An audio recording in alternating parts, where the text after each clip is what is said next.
Bullet point statements can be tricky to write, but this video will help guide you through the steps on how to write strong bullet point statements for your resume. Bullet point statements are 1 to 2 lines that describe what was accomplished or learned in a certain experience.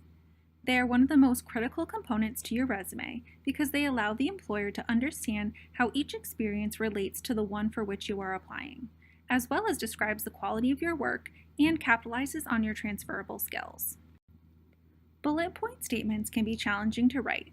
You will end up writing many drafts in order to create statements that fit each resume or tailored CV. They answer 3 key questions: what you did, how you did it, and why. First is what you did. This is not a list of all your tasks, but rather the most important tasks as they relate to the position you're applying for. For example, you may have had a summer job as a camp counselor that required you to create and supervise activities, communicate with parents, coach a team of campers, ensure safety of children, among other responsibilities. These are the situations and tasks. If an experience or opportunity is transferable to the position you're applying for, you should have a list of tasks associated with it. Next is the how. This component emphasizes the skills you use to complete your task.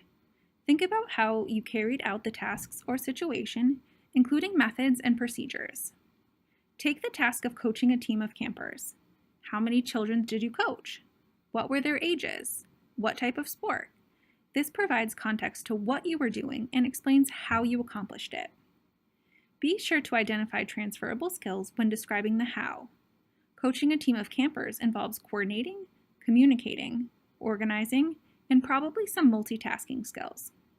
These are all transferable skills that can be utilized in a new experience. The how is also where you review the job description for a position you are applying for and highlight the skills most desired for that position. You want to ensure that your bullet point statements incorporate skills that are listed directly from or relevant to the job description. Lastly is the why. This part can be challenging since not all situations and tasks will have a why.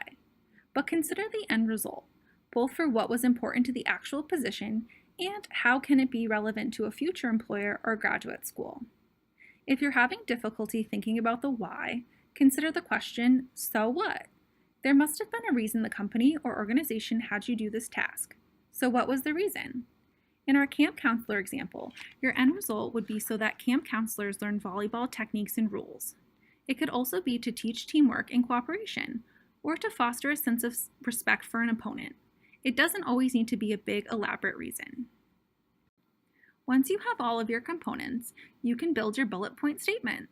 Here is where you combine the what, the how, and the why together. However, they don't always need to be in this order, or they'll sound formulaic. Always start your bullet point statement with a strong action verb. Also, keep in mind the tense. If the experience is still occurring, the verb should be in the present tense. If it is ended, use past tense. Our example came together as coached a team of 12 girls, ages 8 to 10, on volleyball techniques and rules while fostering teamwork and cooperation. You may need several drafts before getting to a 4-star bullet point statement. On your master resume, you can continually revise your bullet point statements, add new ones, change your action verbs, and revise and tailor them for a specific job or graduate school application. Here are a few things to remember. No personal pronouns in your bullet point statements. No I, me, my, or they. Bullet point statements should be only 1 to 2 lines. Try to get your point across in a strong, concise manner. Quantify whenever possible. Not all bullet point statements can be quantified, but if it makes sense to do so, do it. For example, you can include number of people you supervised or mentored, for example, 30 campers, number of projects or presentations you've completed, average number of customers served, or percentage of students admitted to an honors organization. Lastly, have someone read them over. Oftentimes when we are working on our own professional writing documents, it's hard to see small mistakes or errors. Having someone read over your bullet point statements will check for spelling and grammar, but also check to see that your action verbs are not being repeated and they flow properly.